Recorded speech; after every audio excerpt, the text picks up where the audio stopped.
Hello friends, welcome to my lecture on stability of linear systems. Let us say 0 0 be an isolated critical point of the system, dx by dt equal to px by and dy by dt equal to qx by. First we will define a stable point. So, let C be a path of 1, the system 1, let x equal to ft, y equal to gt be a solution of the system 1 defining parametrically the path C, and let gt dt be equal to under root ft square plus gt square be the distance between the critical point 0 0 and the point r, that is having coordinates ft gt on the path C.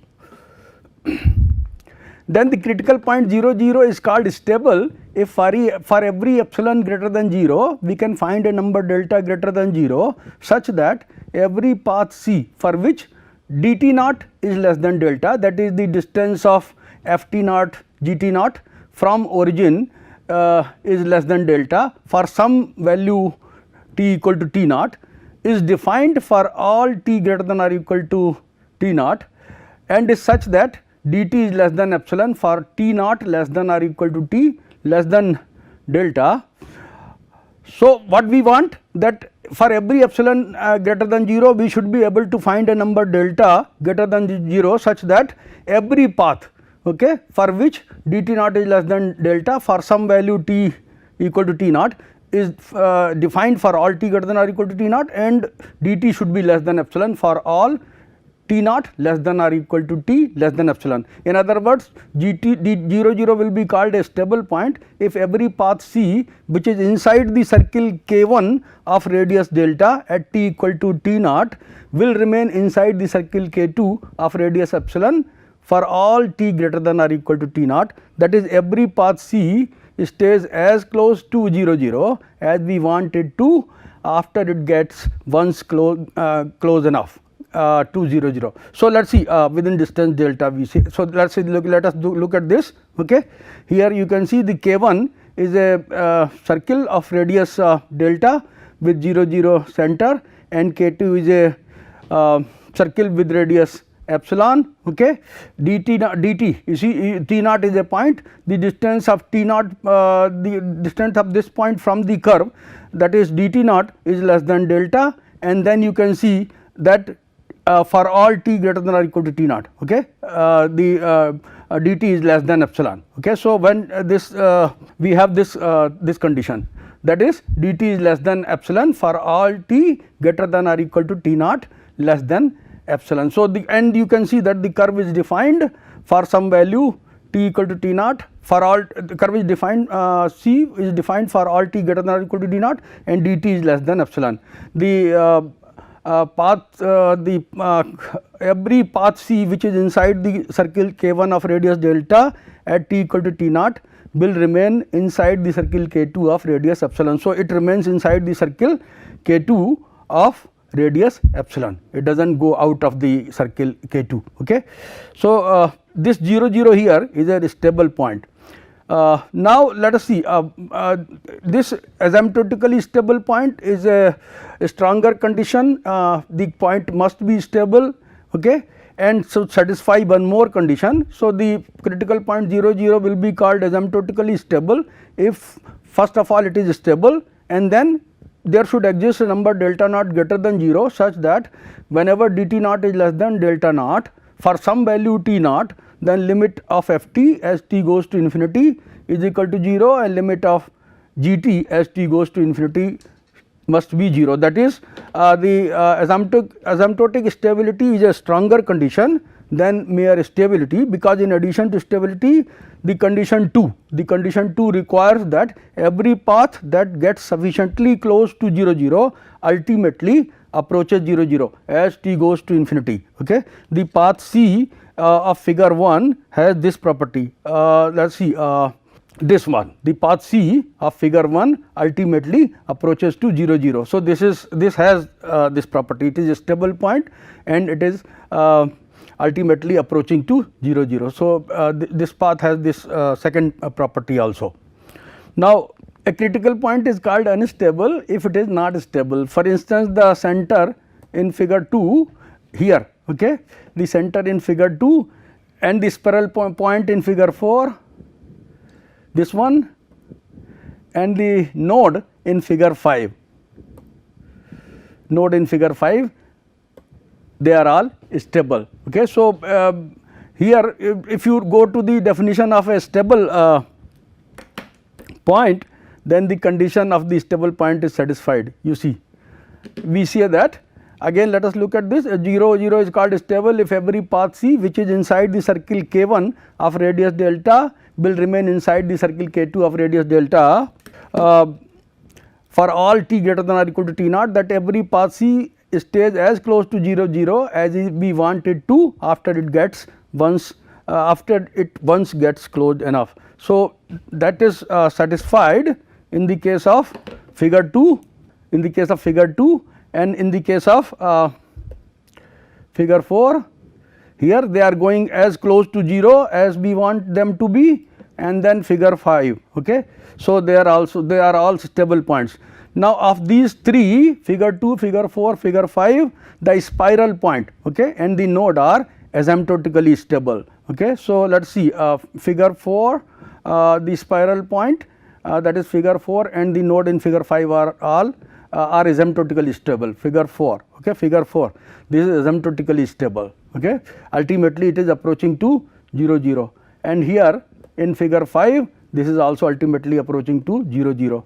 So, they are asymptotically stable. Further, if the directions of the paths in figure 4 and figure 5, okay, if the directions of the paths in figure 4 and figure 5, okay, are reversed, okay, then the spiral point and the node of these figures will become unstable. Okay. The saddle point of figure 3, this saddle point of figure 3, this is unstable. Okay. Now, let us consider critical points of a linear autonomous system. Let us consider the linear system dx by dt equal to x plus by dy by dt equal to cx plus dy, where a, b, c and d are real constants. So, here pxy equal to ax plus by and qxy equal to cd plus cx plus dy. So, the critical points of this autonomous system are given by pxy equal to 0 and qxy equal to 0. That means ax plus by equal to 0 and cx plus dy equal to 0. Now, let us assume the condition that AD minus BC is not equal to 0, because this ax plus by equal to 0, cx plus dy equal to 0 is a homogeneous system. It is of this form.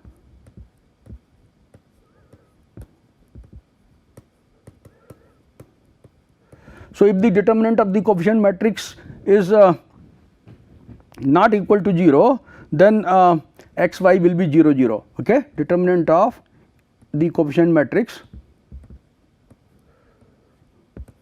this is not equal to 0, then we know that the only solution that is possible is the trivial solution. So, x equal to 0 and y equal to 0, and therefore 0 0 will be the only solution of pxy equal to 0 and qxy equal to 0, if we assume the condition AD minus BC not equal to 0. So, 0 0 is the only critical point of this system 2.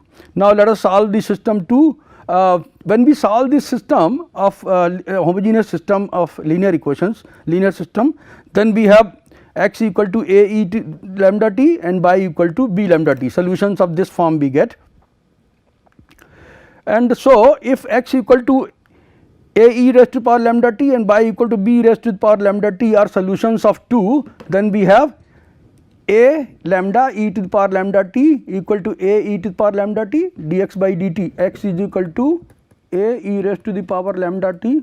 So, dx by dt will be equal to a lambda e raised to the power lambda t, and y equal to b e raised to the power lambda t will give dy by dt equal to b lambda e raised to the power lambda t.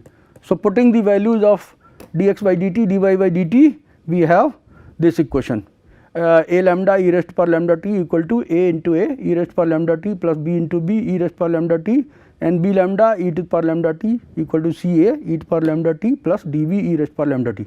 Now, e to the power lambda t is never 0. So, we can cancel e to the power lambda t from this equation and this equation, and we can write a times lambda minus a minus b v equal to 0, b times lambda minus d minus C A equal to 0. Now, from this, okay, we can write it as lambda minus a minus b and lambda minus d a, lambda minus c a b.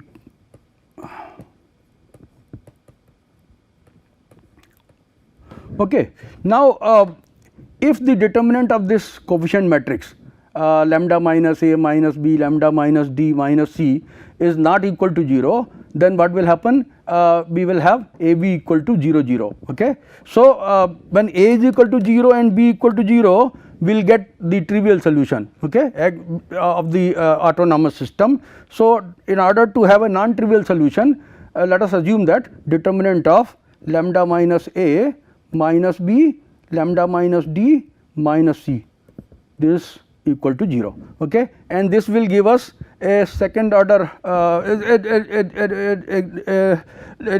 equation, polynomial equation in lambda of degree 2. So, lambda square minus a plus d into lambda plus a d minus b c equal to 0. Now, this equation is called as a characteristic equation of lambda.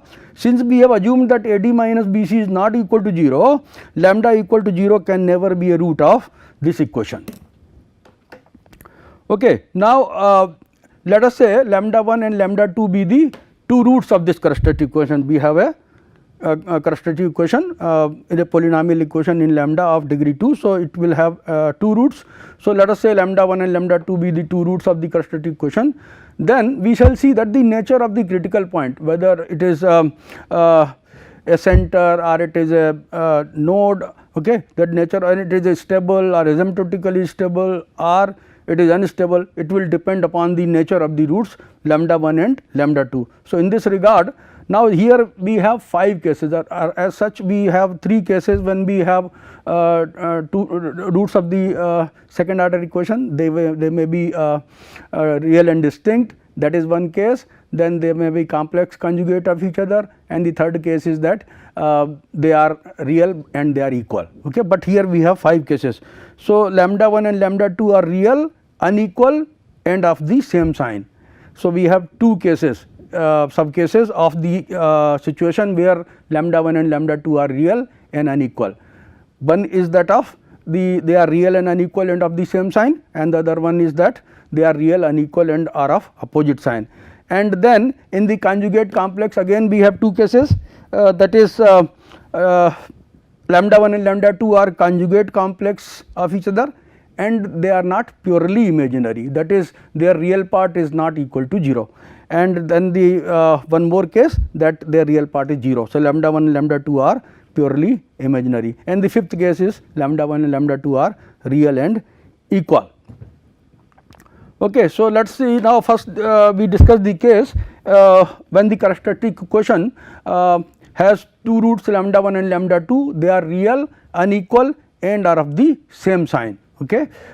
Then the critical point 0 0 of the linear system 2 is a node. Okay. So, let us see we have let us say lambda 1 and lambda 2 be 2 roots of the characteristic equation and they may be both negative. Okay. So, they are of the same sign. So, let us take them to both to be negative, and suppose lambda 1 and lambda 2 satisfy this inequality, lambda 1 is less than lambda 2.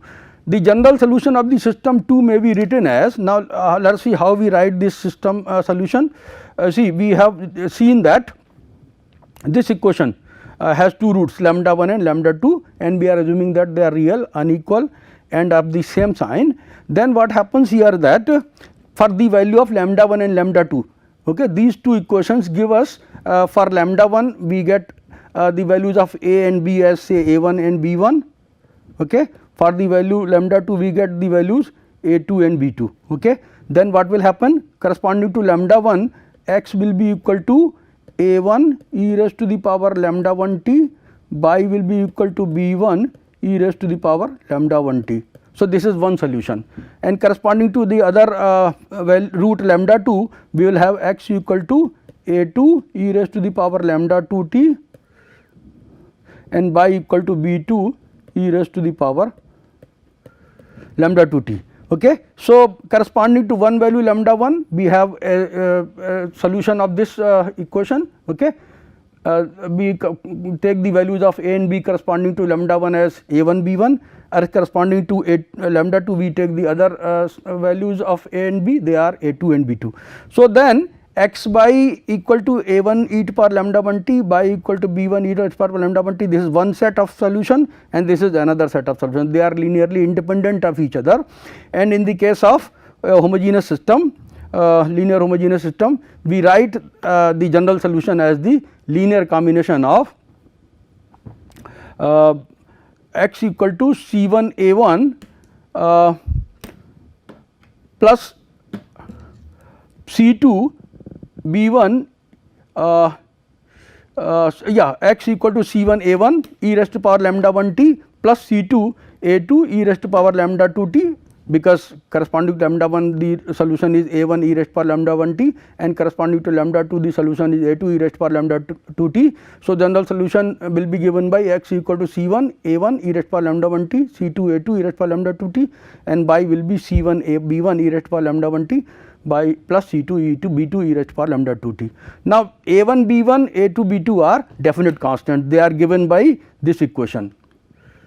Okay, they are given by this equation. So, they are definite constant, and moreover that these are linearly linearly independent solutions. Okay. X by equal to x equal to a1 e raised to power lambda 1 t by equal to b1 e raised to power lambda 1 t, this set of solution is linearly independent to the other one, x by equal to x equal to a2 e raised to power lambda 2 t by equal to b2 e raised to power lambda 2 t. So, what we get is a1 b2 is not equal to a2 b1. So, that condition comes from there, and c1 and c2 are two arbitrary constants. Now, let us choose c2 equal to 0. Okay. Let us choose c2 equal to 0 here, then x is equal to c1 a1 e raised to power lambda 1 t by equal to c1 b1 e raised to the power lambda 1 t. So, we get this when we choose c2 equal to 0, the general solution gives us this. Now, here you can see c1 when c1 is less than 0, okay, oh, sorry, when c1 is greater than 0, these solutions, okay, these solutions 6, okay, represent a path consisting of half of the line b1 x equal to a1 by. If you eliminate c1 here, what you get? These two give you b1 x equal to a1 by, okay, when we eliminate this. Now, a1 and b1 are definite constants. So, let us take, say, suppose a1 and b1 are both having the same sign, either positive or negative, then what will happen? Then we will have choosing c2 equal to 0, we get x equal to c1 a1 e raised to power lambda 1 t by equal to c1 b1 e raised to power lambda 1 t. When you eliminate c1 here, you get b1 x equal to a1 by. Now, let us take the first, we take the case when c1 is positive, then what will happen? E raised to power lambda 1 t is always positive. So, a1 e raised to c1 e raised to power lambda 1 t will be positive, and c1 here what will happen is that, let us take a1 and b1 both to be positive. Then what will happen? You see here, if I take a1 b1 this line b1 x equal to a1 by this line, here what they are doing is that suppose a1 b1 have different signs, then what will happen is that if a1 b1 have different signs, suppose a1 is negative and b1 is positive, then we will have in the in this quadrant, okay, this line, this half line we will have, okay, because we are taking c1 to be greater than 0, okay, a1 x equal to c1 a1 e raised to power lambda 1 t, c1 we are taking positive. So, if I take a1 to be negative and b1 to be positive, okay, then what will happen is that we will have this half line, okay. The other half line we will get here, which comes from when you take c1 to be negative. So, for any c1 greater than 0, these represent a path consisting of half of the line b1x equal to a1 by, and slope of the line will be b1 upon a1. b1 upon slope of the line will be, you see here, by equal to b1 upon a1 into x. So, these when c1 is greater than 0, these solutions represent a path consisting of half of the line b1x equal to a1 by with slope b1 by a1. And when you take c1 to be less than 0, we have chosen a1 to be negative, b1 to be positive. If I take c1 to be less than 0, then what will happen? X and y, x will be positive, y will be negative. So, we will get the other half line, okay, this half line we will get. And so, when c1 is less than 0, these solutions represent the other half of this line. Since lambda 1 is negative, both of these half lines paths approach 0 0 as t goes to infinity. You see, lambda 1 is less than 0. So, when t goes to plus infinity, x goes to 0 and y goes to 0. Okay. So, since lambda 1 is less than 0, both of these half line paths approach 0 0 as t goes to infinity. Also, we notice that y over x is equal to b1 by x, b1 by a1. So, these two paths enter 0 0 with slope b1 by a1, you can see here. Okay. These two half line paths enter 0 0 with slope b1 over a1. Now, let us choose c1 equal to 0. When we take c1 equal to 0 in the general solution, we get x equal to c2 a2 e to power lambda 2t, y equal to c2 b2 e raised to the power lambda 2t. So, similarly for any c2 greater than 0, now again we choose c2 greater than 0. Okay. The solutions, these solutions 7 represent a path consisting of half of line b2x equal to a2y. So, here again when you eliminate c2, what we will get is b2x equal to a2y. So, when c2 is less than 0, okay, when c2 is less than 0, the paths so represented consist of the c2 greater than 0 will give us half of the path, you can see here, this half of the path, okay, b2x equal to a2y, this half path and this is another half path. So, these two half line paths also approach 0 0. Now, let us see again lambda 2 is negative, because we have chosen lambda 1 and lambda 2 to be of the same sign, and that is negative. So, when t goes to plus infinity, x and y go to 0, and therefore, these two half line paths also approach 0 0 as t goes to infinity, and these two half line paths enter with slope b2 by a2. You can see in this, these two half line paths, okay, enter 0 0 with the slope given by y equal to b2 by a2. Y equal to the question is y equal to b2 by a2 into x. So, they enter the 0 0 with the slope b2 by a2. Now, thus the solutions 6 and 7, okay, provide us with 4 half line paths. You see, 2 half line paths we get from here and 2 half line paths we get from here. Okay. So, we get 2 half line paths, 4 half line paths which all approach and enter 0 0 as t goes to infinity. We can see here, this is one half line path, this is another half line path, this is third half line path, this is fourth half line path. They all approach 0 0, and these half line paths approach 0 0 with slope b2 by a2, while these two half line paths approach 0 0 with slope b1 by a1. Thus, we have 4 half line paths which all approach and enter 0 0 with as t goes to infinity. Now, let us assume that c1 is not equal to 0 and c2 is not equal to 0. Then the general solution represents non-rectilinear paths. Let us see, we have y equal to c1 b1 e to the power lambda 1 t, c2 b2 e to the power lambda 2 t, x is c1 a1 e to the power lambda t plus e2 a2 e to the power lambda 2 t. Now, lambda 1 is less than lambda 2 less than 0, we have assumed that.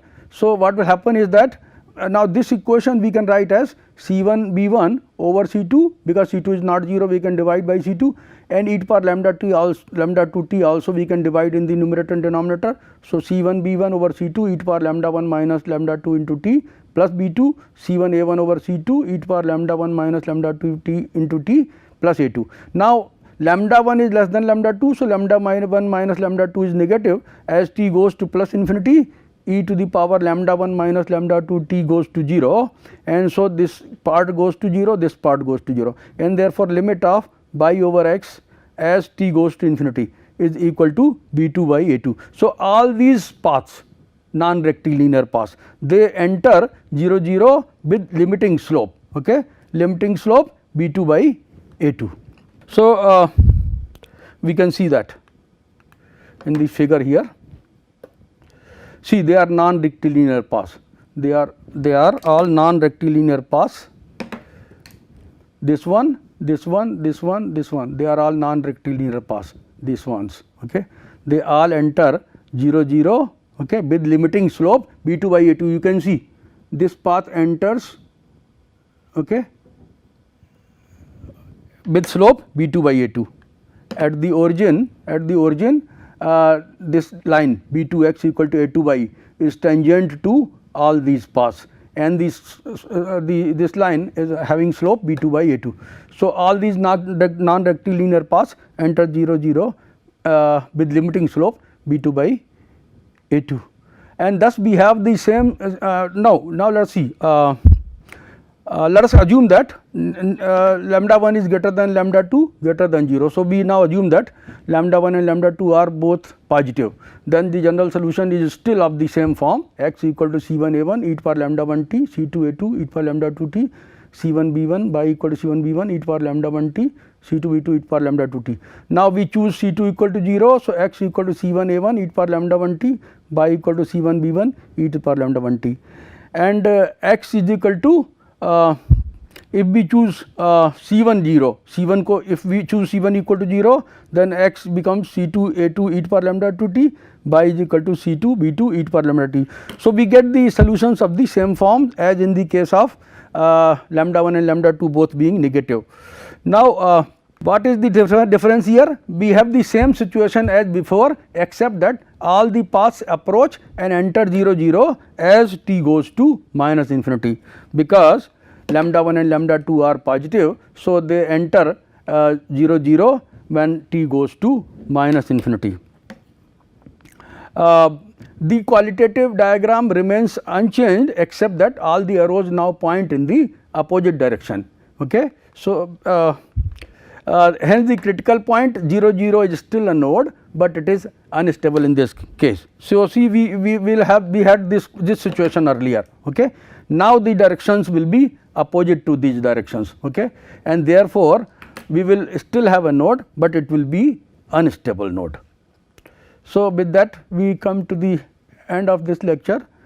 Thank you very much for your attention.